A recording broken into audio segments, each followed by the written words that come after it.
Olá galera, eu sou a professora Mariana e nós vamos aí hoje para mais um bloco sobre ética profissional e hoje a gente vai resolver questão da sua prova do exame de ordem, ok? Vamos então para a nossa primeira questão de hoje. Mévio é advogado empregado de empresa de grande porte, atuando como diretor jurídico e tendo vários colegas vinculados à sua direção. Grifa ali, por favor, advogado empregado. Instado por um dos diretores, escala um dos seus advogados para atuar em processo judicial litigioso no interesse de uma das filhas do referido diretor. À luz das normas estatutárias, é correto afirmar que: letra A. A defesa dos interesses familiares dos dirigentes da empresa está íncita na atuação profissional do advogado empregado. Gente, essa aqui tá verdadeira ou tá falsa? Tá falsa, né? O advogado, quando ele é empregado, ele tem que fazer apenas as funções que são ali responsáveis pela empresa e não as funções ali de advogado pessoal do diretor. Não é porque ele tem ali essa subordinação ao diretor que ele tem que fazer casos pessoais do diretor. Tudo bem? O advogado, ele sempre vai ter independência na sua profissão. Então, ele não tem que advogar aí num caso de família do diretor. Então, a letra A é falsa. Letra B. A atuação do advogado empregado, nesses casos, pode ocorrer voluntariamente, sem relação com seu emprego. Gente, a letra B tá certa ou tá errada? A letra B tá certa, mas vai ser então voluntariamente, tá? Não pode ter nenhuma relação com o emprego de advogado, do advogado empregado. Então, nosso gabarito aqui, é letra B, e a gente vai continuar para ver por que as outras duas ali estão erradas então. A relação de emprego retira do advogado sua independência profissional, pois deve defender os interesses do patrão. Tá errado, né, gente? O advogado sempre vai ter independência profissional, sempre. Letra D. Em casos de dedicação exclusiva, a jornada de trabalho máxima do advogado será de 4 horas diárias e 20 horas semanais. Gente, lembrem que a regra é que quando o advogado for trabalhar, o horário ali dele vai ser 4 horas diárias, 20 horas semanais, mas tem excepcionado aí nos casos de acordo e convenção coletiva e também nos casos de dedicação exclusiva, tudo bem?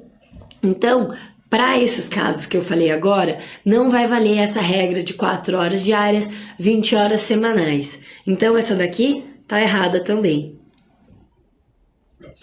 Vamos então para o número 2.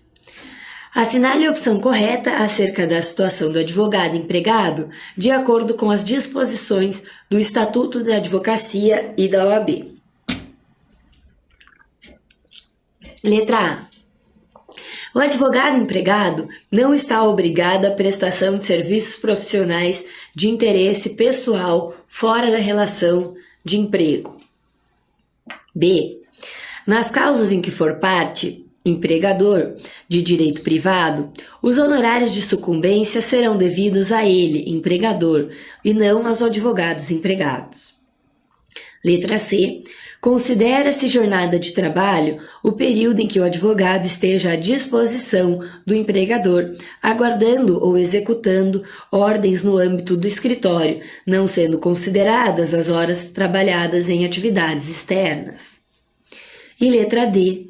A relação de emprego, no que se refere ao advogado, não retira isenção técnica inerente à advocacia, mas reduz a independência profissional, visto que o advogado deve atuar de acordo com as orientações de seus superiores hierárquicos. E aí, o que você acha que é? Letra A, B, C ou D da nossa questão 2? Se você respondeu a letra A, você acertou a nossa questão de hoje. Então, letra A, o advogado empregado não está obrigado à prestação de serviços profissionais de interesse pessoal fora da relação de emprego. Esse aqui é o gabarito da nossa letra do nosso Número 2. Vamos ver aqui por que as outras letras, então, estão erradas. B. Nas casas em que for parte, os honorários de sucumbência são devidos ao empregador. Não, tá errado, gente. Os honorários de sucumbência, eles são sempre do advogado. Dependendo de onde o advogado trabalha, se for ali um escritório de advocacia e tiver previsto que eles vão dividir os honorários entre eles, aí sim você vai poder dividir os honorários de sucumbência entre outros advogados. Mas nesse caso aqui, não é o empregador que vai ficar com os honorários de sucumbência, e sim o advogado que trabalhou na causa. Então, por isso, a letra B está errada. Letra C. Não vai ser considerado, então, as horas trabalhadas em atividades externas. É um absurdo, né, gente, essa letra C. Por quê? Porque o advogado, não importa se ele está trabalhando dentro do escritório ou fora do escritório, numa reunião externa, numa viagem, qualquer outra situação que ele precise sair do escritório. O advogado vai sempre estar trabalhando, por mais que ele esteja fazendo uma função externa ao escritório. Então, vai ser considerado sim como jornada de trabalho esse serviço que ele fizer fora das paredes aí do escritório. Então é por isso que a letra C está errada. Letra D. A relação de emprego no que se refere ao advogado não retira isenção técnica. Isso é verdade, não vai retirar a isenção técnica inerente à advocacia, mas vai reduzir a independência do advogado só porque ele é um advogado empregado? Não, né, gente? Essa parte aqui tá errado. A independência profissional, ela sempre vai valer. Não vai ter nada que vai reduzir essa independência do advogado, então. Por isso que a do gabarito do nosso número 2 é a letra A. Então, número 3. Com relação ao advogado empregado, assinale a opção correta. Letra A. Considere que Fabiana, advogada da empresa SW, tenha ganhado o processo para seu empregador. Nessa situação, caso haja honorários de sucumbência, esses devem ser repassados à empresa, haja vista que Fabiana já é remunerada para defender os interesses da empresa SW. Letra B. Considere que Daniel, advogado empregado do Banco Z, tenha sido chamado à sala do diretor-presidente e lá recebido ordem para fazer contestação do processo de separação desse diretor-presidente. Então, grifa aqui comigo. Contestação do processo de separação do diretor-presidente. Nessa situação, Daniel não está obrigado a prestar seus serviços profissionais, visto que a causa é de interesse pessoal do diretor-presidente, sem relação com o contrato de trabalho. Letra C. Considere que Marcos, advogado empregado no Banco X, tenha recebido ordem para elaborar parecer favorável em um contrato manifestamente ilegal. Nesse caso, por ser empregado do banco, ele não possui independência profissional para fazer, por convicção, parecer contrário ao referido contrato. Então, grifa aqui, ó, não possui independência profissional. E letra D. O advogado empregado, no exercício da profissão, não pode ter regime de trabalho superior a 30 horas semanais, independente de acordo coletivo ou contrato de dedicação exclusiva. Então, coloca aqui, não pode, 30 horas semanais, independentemente de acordo ou contrato de dedicação exclusiva. Então, quanto ao número 3, você acha que é a letra A, B, C ou D? Qual vai ser o gabarito, então, do nosso número 3? Bom, o gabarito do nosso número 3 vai ser a letra B. Mas vamos analisar aqui o que acontece com as outras alternativas. Considere que Fabiana, advogada da empresa da SW, tenha ganhado o processo para o seu empregador. Caso haja honorários de sucumbência, esses devem ser repassados à empresa, haja vista que Fabiana é remunerada para representar os interesses aí da empresa SW. Não, né, gente? A gente sabe que a letra A está errada, porque os honorários de sucumbência, eles são devidos ao advogado e não à empresa que o advogado trabalha. Letra B vai dizer aqui, ó, sobre essa contestação no processo de separação do diretor-presidente que o advogado empregado Daniel vai ter que fazer. Então, a gente sabe que está correto aqui essa alternativa, porque diz ali que o Daniel não está obrigado a prestar os seus serviços profissionais, haja vista que esse é um interesse pessoal do diretor da empresa, e não algo que tenha ali uma relação com o seu emprego, com a sua função de advogado empregado. Então, a letra B, ela vai estar correta. Letra C, só de a gente ler a parte que eu grifei aqui com vocês, não possui independência profissional ali em relação ao Marcos, advogado empregado.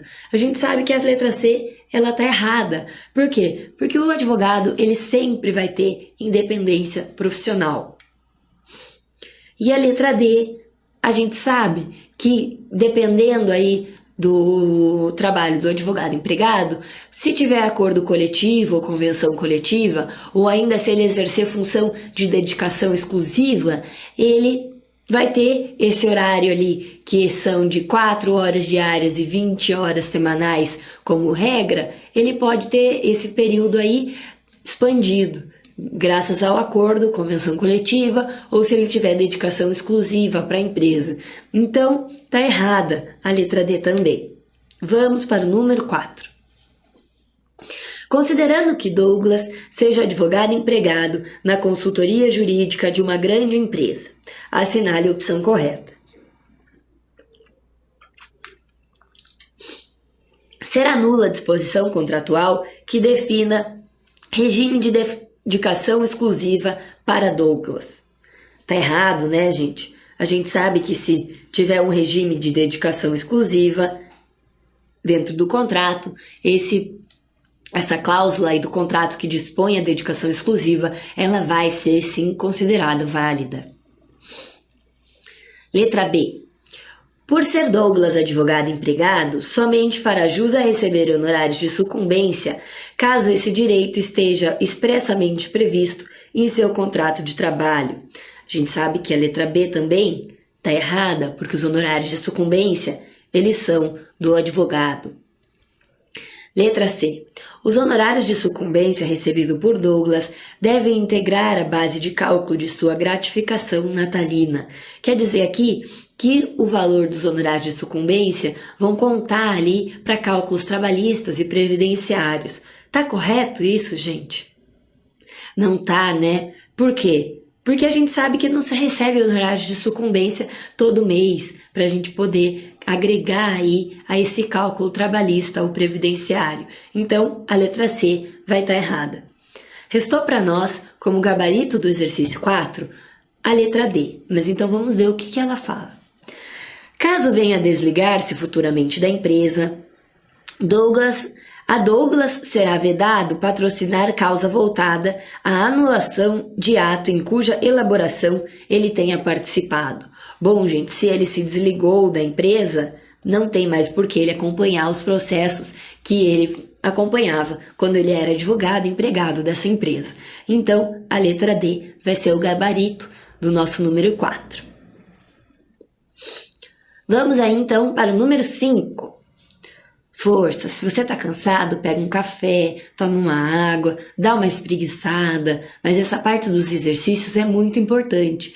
Então, você não passa para o próximo bloco de aulas sem resolver os exercícios. Enquanto você está resolvendo os exercícios, você vai vendo como que os temas que a gente tem trabalhado vão cair na sua prova. Às vezes a gente sabe exatamente o tema, mas a gente não está acostumado a responder as questões. E aí, na hora da prova, você pode acabar cometendo um erro por distração, por bobagem, por nervosismo.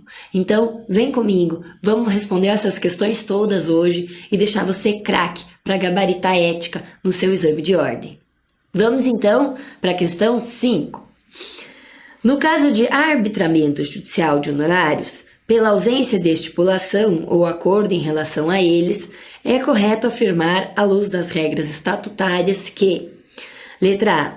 Os valores serão livremente arbitrados pelo juiz sem parâmetros, devendo o advogado percebê-los. Gente, sem parâmetros, será que vai estar certa a letra A? Não.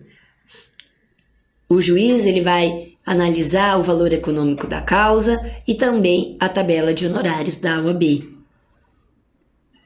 Letra B. A fixação dos honorários levará em conta o valor econômico da questão. Verdadeiro ou falso? Verdadeiro, né, gente? Então, a letra B vai ser o gabarito da nossa questão 5. Vamos ver a letra C.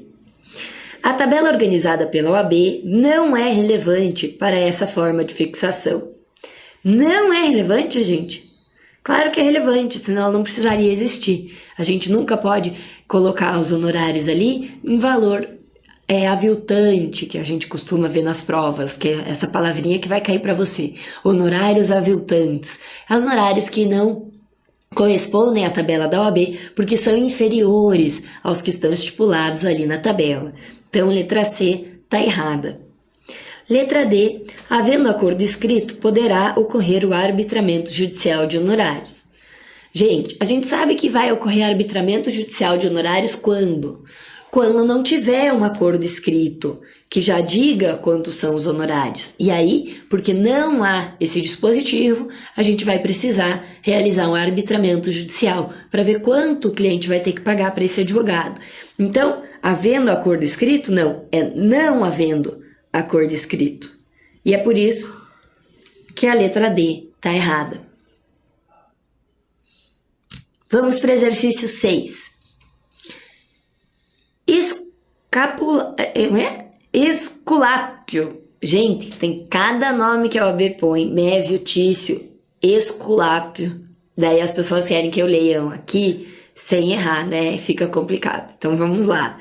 Esculápio realiza contrato escrito de honorários com Terêncio. Eu digo que não tá fácil.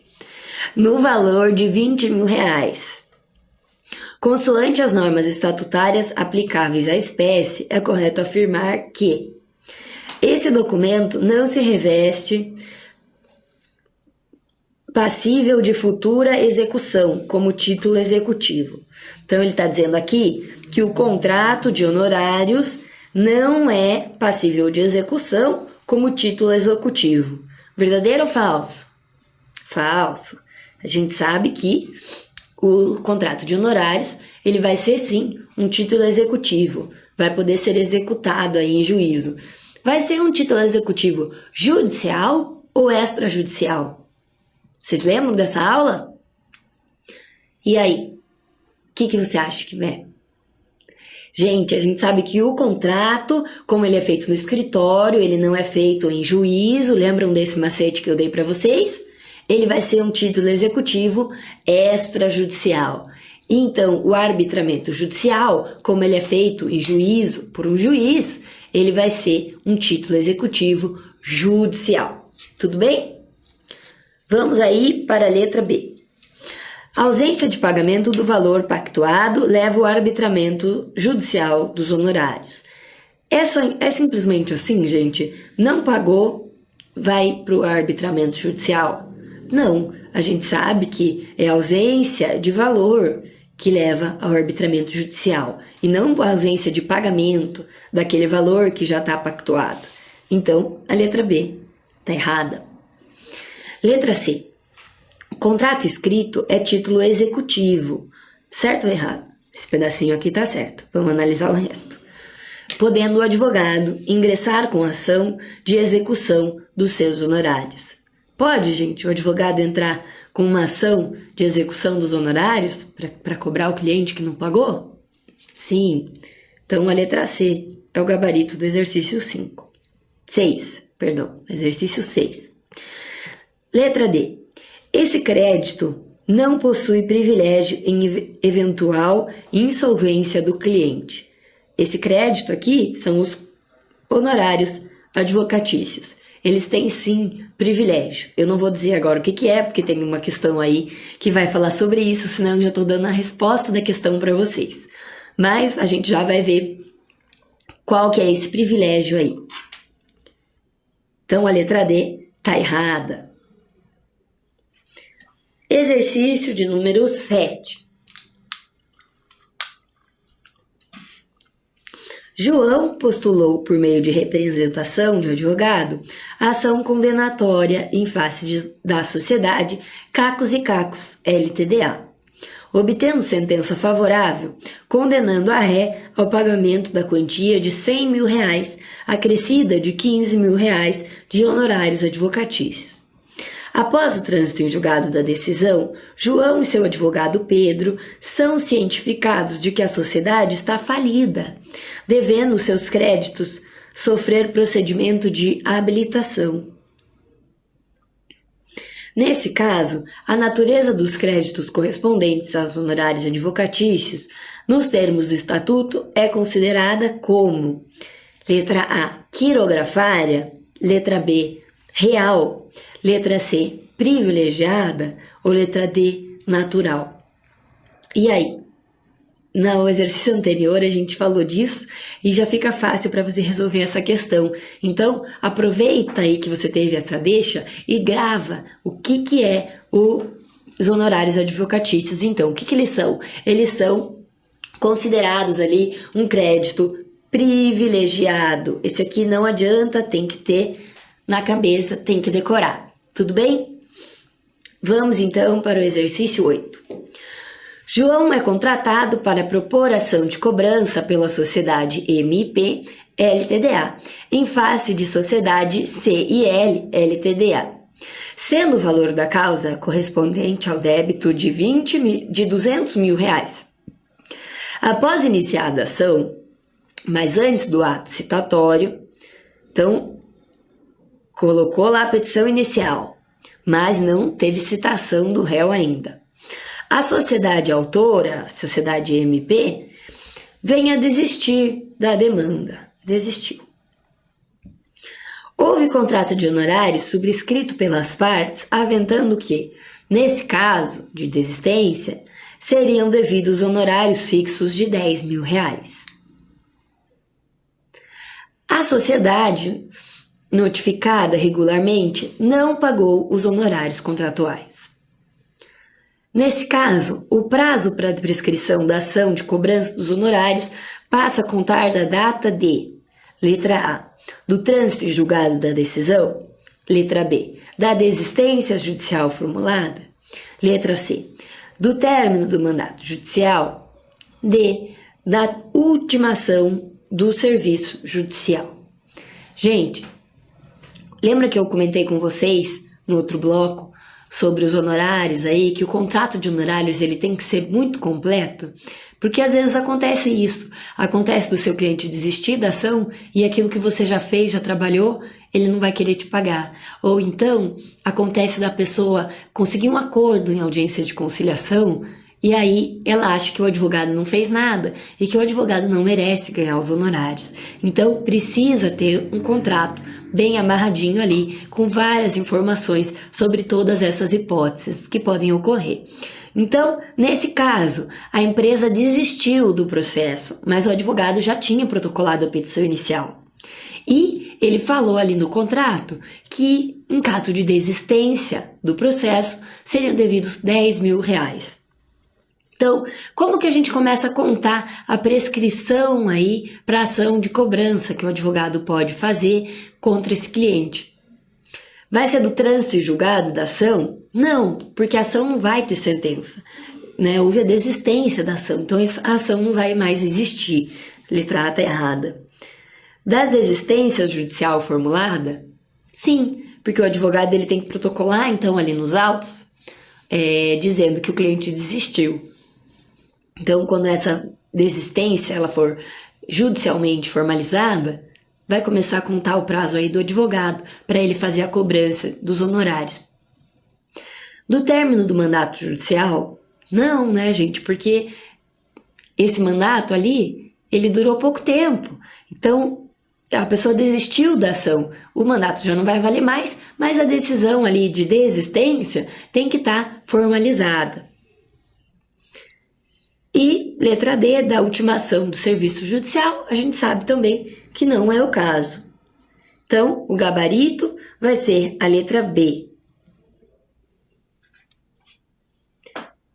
do exercício 8, né? Então, eu vou colocar aqui para vocês o artigo do Estatuto, caso alguém queira dar uma olhada. É o artigo 25, inciso 4º do Estatuto de Advocacia da OAB. Tudo bem? Exercício 9. Homero, advogado especializado em direito público, após longos anos, obtém sentença favorável contra a Fazenda Pública Estadual. Requer a execução especial e apresenta, após o decurso normal do processo, requerimento de expedição de precatório, estabelecendo a separação do principal direcionado ao seu cliente dos honorários de sucumbência e postulando o desconto no principal de 20% a títulos de honorários contratuais, cujo contrato anexa nos autos. O pedido é deferido pelo juiz, mas há recurso do Ministério Público que não concorda com tal desconto. De acordo com as normas estatutárias aplicáveis, é correto afirmar que: letra A. Seja o contrato escrito ou verbal, pode o advogado requerer o pagamento de seus honorários contratuais mediante desconto no valor da condenação. O contrato escrito ou verbal, como é que a gente vai provar esse contrato verbal? É complicado, né, gente? Então a gente sabe que está errado aqui, porque o contrato tem que ser escrito, tem que estar previamente estipulado aí essa porcentagem que vai ser retida pelo advogado como honorários. Letra B. É possível o pagamento de honorários advocatícios contratuais no processo em que houve a condenação, havendo precatório, desde que o contrato seja escrito. Escrito, gente, tá certo. Isso aqui vai estar no artigo 22, parágrafo 4º do Estatuto. Letra C. Os honorários devidos no processo judicial se resumem aos sucumbenciais, vedado o desconto de qualquer outros valores a esse título. Tá errado, né, gente? A gente sabe que o advogado pode sim exercer essa conduta que o Homero exerceu ali no enunciado. E letra D, os honorários advocatícios que gozam de autonomia, quer sucumbenciais, quer contratuais, devem ser cobrados em via própria, diretamente ao cliente. Como é que você vai cobrar honorários sucumbenciais do cliente se os honorários sucumbenciais são estabelecidos pelo juiz? Não dá, né, gente? Então a letra D, ela vai estar errada. A gente vai voltar aí no próximo bloco para continuar os nossos exercícios a partir do exercício 10. Então, fica ligadinho aí e não perde o final aí dos nossos exercícios. Até já!